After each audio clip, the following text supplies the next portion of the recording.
is NDTV and you are watching NDTV Prime.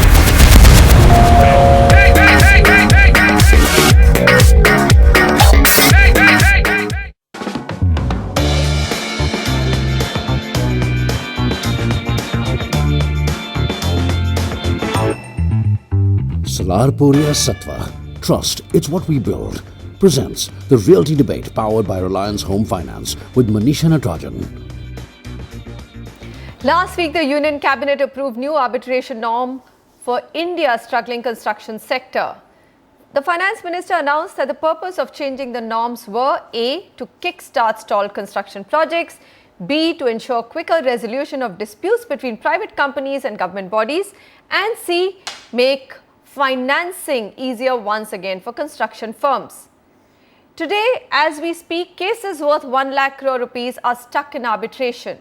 The number of stalled projects reached an all-time high in March 2016 quarter. We're just debating a very simple question.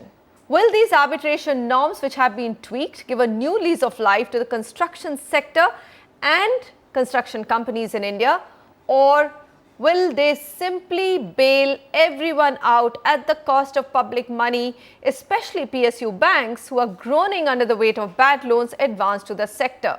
Joining us for both sides of the debate are Kishore Kumar Mohanty, MD Gammon Infrastructure Projects, Gajendra Haldia, former Principal Advisor, Infrastructure and PPP Planning Commission, Krishna Singhania, Partner Singhania & Co., JC Sharma, VC and MD Sobha Limited, Pankaj Bajaj, MD Eldeco Infrastructure and Properties Limited. Gentlemen, thank you very much for joining me on the debate today. Just to remind all our viewers on what these norms are, which are likely to push the construction sector. Very quickly, approved measures include release of 75% of the money earmarked for infra companies towards completion of existing projects. So PSUs will pay 75% of award amount to contractors against a margin fee in cases where PSU has lost the arbitration case and the case has gone to the courts for appeal. Second, coverage of disputes between companies and civic bodies under a new arbitration law. Government departments and PSUs have also been instructed to transfer cases under arbitration to the amended Arbitration Act with the consent of the contractors. Now, this is expected to help disputes to be quickly settled with minimum cost and time overruns and unlock stuck money. And third, circulation of a model draft for turnkey projects. In contracts which are entered into by public authorities and bodies, the item rate contract would be replaced by turnkey contract. Now, finally, a really important part which we all have to also see is that Department of Financial Services and the RBI will now prepare a policy to deal with those companies which have a lot of stressed assets in the construction sector and figure out a way for them to settle their loans with the PSU banks. So these are the 4 key takeaways from what was announced. I'm going to go to Mr. Mohanty first. Mr. Mohanty, your stock and a lot of construction company stocks reacted extremely positively to this news. Do you really believe that tweaking these arbitration norms will bring in huge relief to companies such as yours and to the sector as a whole? Let me at the outset acknowledge that these are the type of initiative which was expected from this new government for quite some time. And I am glad that from the industry perspective, these are very, very heartening initiatives and it is really going to help the sector. Okay. The first and foremost is the arbitration law being redrafted and the specific time frame and the finer points of the clauses are being refined will help the infrastructure sector, especially the construction sector, in a long way for time to come. This is an extremely systematic intervention in the whole structure which will have a long-term impact on the industry. Okay, Mr. Mohanty, so let me understand. You know, the first provision which the tweaked norms make is that 75% of your stuck money has to be given to the construction companies. But as I understand from the statements which I've read is that you will first have to, all construction companies who do receive the money will first have to settle their debts with the banks and the remaining money will be used to complete ongoing projects. Am I right in that understanding? Let me see, I first mentioned about the arbitration clause being redrafted or the law being redrafted. That's a very long term impact and a very extremely good initiative to tweak the law and correct the laws where the fallacies in the law which was affecting the system. That's the first part. Second part, the step taken for a release of 75% money against the bank guarantee of the awarded arbitrations is a very ad hoc temporary measure which will give a lot of relief at this juncture, but this is not a permanent solution to the problem what we are facing today. Answering the question into two parts, the first part is the money is only issued against the bank guarantee or the money is released against the bank guarantee. So, as far as the bank is concerned, the liability, overall liability of fund based and non fund based liabilities does not come down. So, the bank is not directly getting a what do you call relief of a higher exposure into specific in construction or infrastructure companies. But the nonetheless, this 75% money when it will be released, it will have an appreciable saving in the interest cost, which was becoming overburden on the construction company was and affecting the financial strength of the companies to a large extent, and it was making it unviable or unsustainable. So, to that extent the interest cost will come down, the banks will have a little relief, shifting of a fund based limit to a non fund based limit. Third thing is, within this framework there is some liquidity might be created, so that construction companies will have a small elbow room to operate. But I have a bigger problem here, that it requires a much bigger systemic intervention rather than a ad hoc measure like this. Why, I will tell you. The point number one is, for any dispute resolution with any type of sovereign contracts, there is a first step is a reconciliation process, and in the reconciliation process it was accepted in the meeting the outcome of which this has come as a cabinet approval, that the outcome in this reconciliation process is zero, means there not a single case has been settled through a reconciliation process, but it takes 2 to 4 months time to get over that step. Mr. Haldia, come in here. Mr. Mohanty says that look, it's that release of money to the bank is really not going to resolve the NPA problems of the bank, because it's against actually the bank guarantee. But if you were to look at this, the whole thought process behind tweaking these arbitration clause, saying that look, it will actually accelerate the stalled construction projects. I have my doubts. Is that the objective which will be achieved?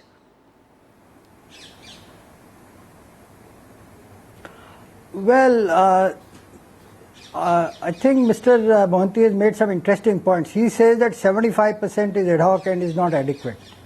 Now, and he says that a permanent solution is required. So I partly agree with him, partly disagree with him. Firstly, 75% payment is, to my mind, open to debate. I may be misunderstood as not being very friendly for the construction industry, but my dharma is also to look at the public money, So if you have to take a call between private interests and taxpayers' money, I think the latter is a bit more sacrosanct. Now, I don't think it's a good idea to put 75% of the money in the hands, take out the money from the exchequer, public exchequer, that is the taxpayers' money, and give it to the contractors by presuming that the court cases will get settled close to that amount. Experience suggests, in the case of NHAI and possibly also ONGC, that they were able to settle over 100 cases of dispute, where the amount actually paid by them turned out to be about 10% only, about 1/10 of the amounts claimed by the companies. Right? Okay. So that's on record. This has happened over the last 4 or 5 years. Now, if you look at that, then and if you look at the general history of arbitration in India, it's not regarded as very credible. It's not regarded as free from external influence of all kinds. So I would think that putting 75% in their hands is putting too much risk on the public funds. And somewhere the via media ought to have been found That's my view. I welcome steps to help the construction industry, but not so much, at the cost of the public exchequer. Now, on the permanent solutions, if you want, I can just, Yes, I can sir, elaborate later. But the short point is that, you need long-term substantive measures. Government has taken 2 steps. One of them I totally welcome, which is having turnkey contracts. For about 6 years, I struggled when I was in the Planning Commission to get turnkey contracts accepted. There was a huge amount of resistance from entrenched interests. Finally, in 2013, the Union Cabinet approved that, and after that, all NHAI contracts are based on turnkey approach. Railways have done some work, but very little. Actually, if you have a stable, transparent, fair turnkey contract, it will reduce corruption and delays very significantly. And I congratulate the government for taking note of this and saying that all other departments will also have turnkey contracts. I would be very keenly watching how early they can enforce this decision. It is a very, very good decision. Having said that, now I come to the dispute resolution mechanism, and I believe some changes which have been made to the Arbitration Act are expected to give the required relief. Well, I don't entirely buy that argument because arbitration is lengthy and expensive. Instead, we need a much more dedicated and effective dispute resolution process for public contracts.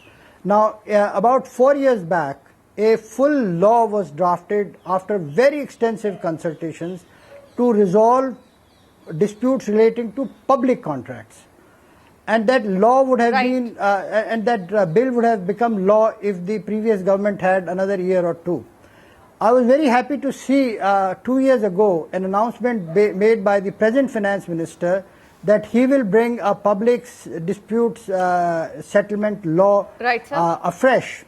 Now, my guess is that it has not received adequate attention. Secondly, big law firms don't like such straightforward, simplified resolution processes because arbitration proceedings are very lengthy, very expensive, and everybody, including the law firms, gain at the expense of the common man and the exchequer. So I would think that a very quick action on a public contract settlement law will actually deliver the right answers. All right, fair enough. Let me go then to the lawyer amidst us, Mr. Singhania. Mr. Singhania, long arbitration is always very fruitful and let's say profitable for legal companies.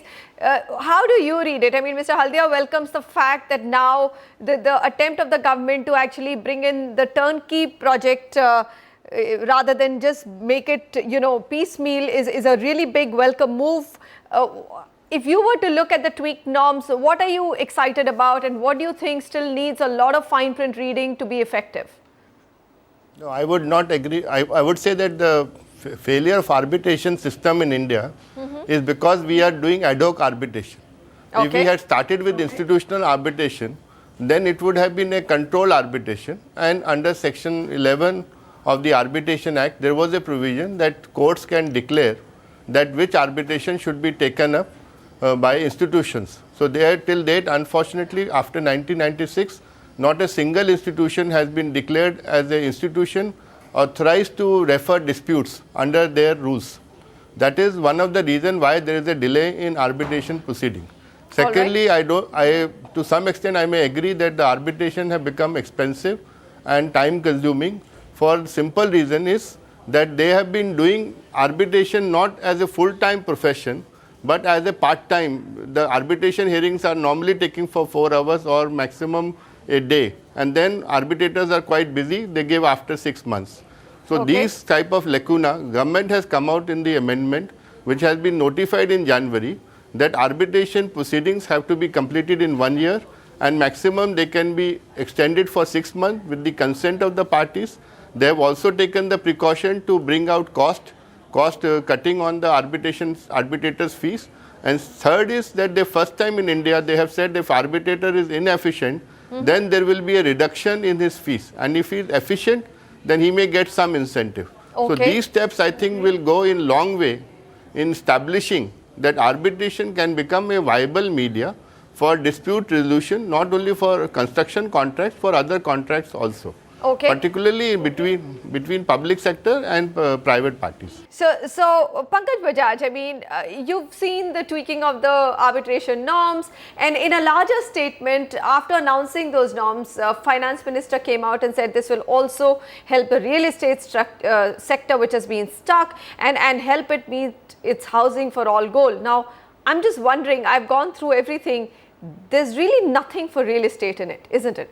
We're also scratching our heads and reading the fine print, but we haven't found anything, so we don't know how this helps real estate at all, unless the same softening of stance is evidenced in terms of the real estate stressed loans also, which historically, I may add, are not as stressed as the infrastructure sector. So there's not really that big a problem of NPAs in the real estate sector, except a few high profile cases. But we don't see any bailout for the real estate sector, as there seems to be one for the construction sector. But in larger, I mean, being part of the real estate construction industry, which has the capacity to actually be an accelerator for the economy, how do you read these arbitration norms? I mean, the whole debate started off with the point that is it really to bail out construction companies and PSU banks at the cost of public money? Is that something that you would agree with or disagree? I don't. We've never been votaries of a bailout. We don't need a bailout. We actually want an efficient market where inefficient players fall by the wayside and are replaced by better players. But to the extent a problem is systemic and there is a problem in the system itself, which seems to be the case in infrastructure. I am not an expert in it. And the majority of the projects in the country seem to be stalled, and if there is a fix being offered there, I think that should be good for the country. And yes, public money has to be balanced with private interests, but one has to look at the larger picture also. There has been no substantial infrastructure development in the last 7-8 years, but things have started moving now. And hopefully these stalled projects and these infrastructure companies which are very wary of taking new projects, the wheels will start rolling once again and infrastructure will get created, and that will have a salutary effect on the GDP and as a result on real estate and every other sector. So to that extent we will so you're hoping that at least the stuck wheels of infrastructure will start moving and the accelerator effect on GDP economy will also have positive effects on housing. Mr. Sharma, would you agree with that? I mean, because Finance Minister made a very sweeping statement. He said new dispute resolution norms in construction and real estate sector will help de-stress the stranded projects. But clearly nothing in real estate within this. It doesn't even come in that ambit at all. I do agree with you.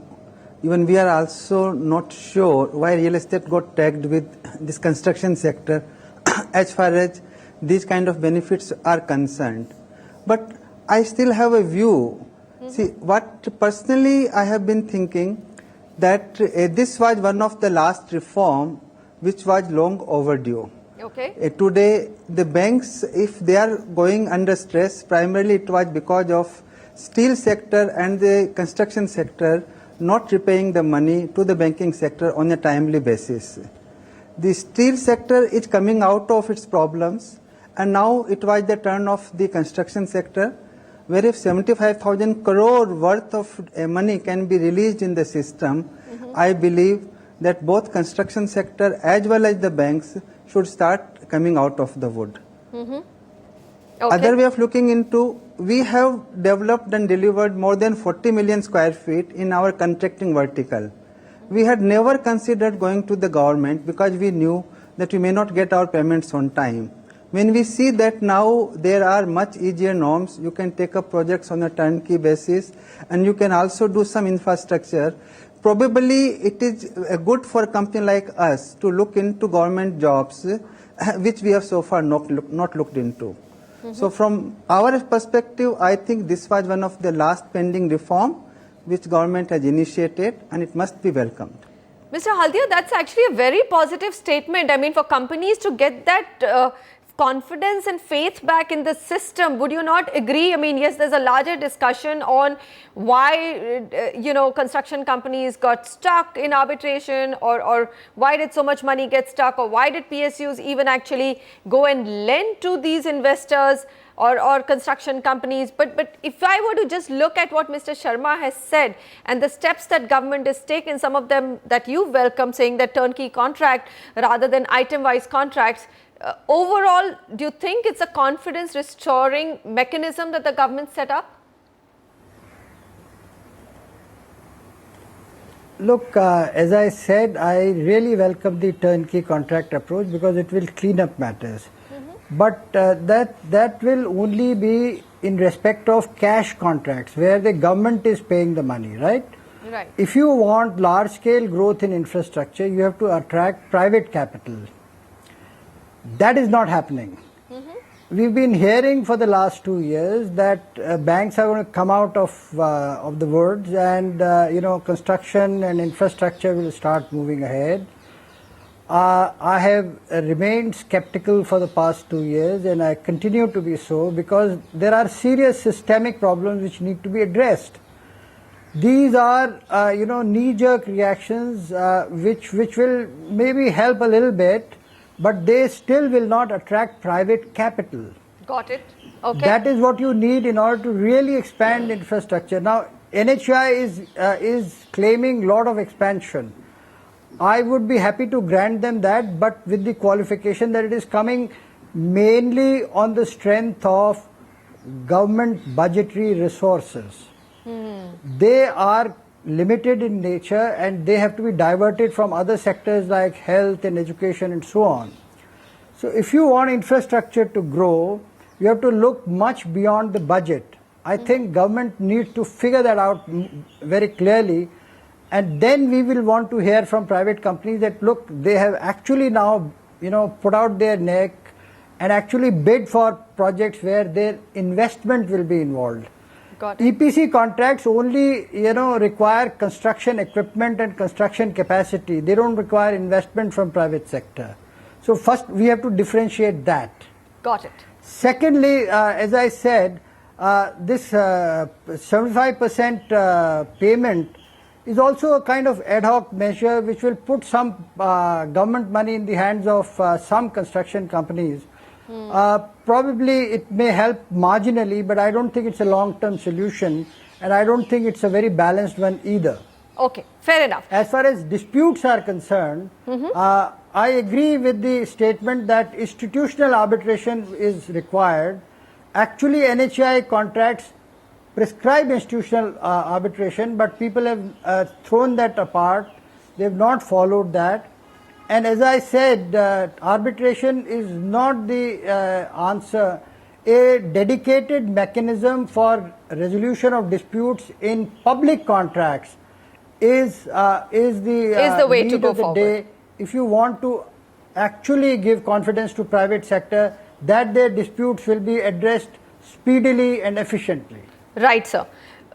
Got it. So let me go back then to Mr. Mohanty. Mr. Mohanty, would you agree with Mr. Haldia? Are you on the same side that, look, I mean, EPC is one part, but where is the capital? Where is private capital moving into infrastructure in India? And that's what's required. It's the lowest hanging fruit, really.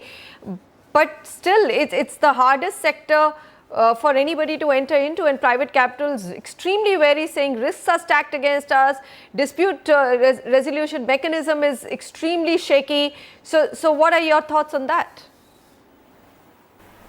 I fully respect the Haldia Sahab, who was one of the architect of this PPP sector in the country. Let me most of the points which is made by different speakers, I fully agree. Let me first give my difference to one of the points one of the speakers made, that the 75% money, public money, is utilized to bail out a private sector. This is, I think, slightly misplaced, because all this money which is 75% is given only for the awarded arbitration contracts, that also against a bank guarantee. So it is not that a free dole out has been given to a private sector, first thing. Second thing is, all the processes of the resolution of dispute, like reconciliation, arbitration, then court cases, it was taking 5 to 10 years time, which was breaking the backbone, financial backbone of all the construction companies. So today, as one of the speakers told, it is becoming a pain to do a business in India, where there is a 100% interaction with the government of India and the money is dependent on government of India. Unless that method is, that situation is corrected, no private investment is going to come in the country, and unless the private investment into infrastructure comes into the country, it is what the government is targeting about the GDP growth or the employment generation or the infrastructure creation will only become a myth. It will be very difficult to achieve those targets. So if these things has to happen, there has to be some confidence created on the performance of the public sector. I fully agree, no private sector should be bailed out. At the same breath, I should tell that for a non-performance of a public sector or a lack of confidence on a sovereign agreement, the private companies or the corporate houses should not be allowed to go down the drain. And today the situation is, most of the cases the performance has not happened in the public sector agencies, that is why the private sector is suffering, and what is provided in the contract, that type of resolution was not coming quickly. By the time the resolution comes, the company is finished and the financial condition has become extremely bad to revive even. So keeping this in mind, though these steps which has been taken, especially the Arbitration Act, it is a great relief for the future. Hopefully, both the cost of arbitration and time for arbitration will get addressed largely, but still there are other steps has to be taken. As example, the turnkey contract is one of the extremely good contract in my opinion for encouraging the private sector to come with more efficiency, more innovations, design improvement, cost control, better quality, so that rather than a private sector just getting into environment management in a EPC contract, they should demonstrate the real capacity of innovation, technology, technical knowledge, cost control, efficiency to earn money. So these are extremely good steps, but we also should keep in mind that these type of numbers are increasing because in India the interests are a double digit. If a decision is delayed by 5 years or 7 years, the amount is just getting doubled and tripled, so the numbers are looking very, very large. So unless we have a quicker method to find the resolution to the disputes, naturally numbers will be ever increasing and will become really scary for the whole country to handle it. Mr. Mohanty, I think you and Mr. Haldia at some point have quite converged on that thought process behind what will really bring private capital into India. Gentlemen, I'm going to wrap out here because we can actually keep going on. What we've touched upon is only a surface. There's a whole gambit of PPP to be discussed, because how will private capital come in until unless you're able to actually implement the PPP model very well. One of the architects, Mr. Haldia, with us. Hopefully we'll have him back again when we do a larger discussion around that. Gentlemen, thank you very much for joining me.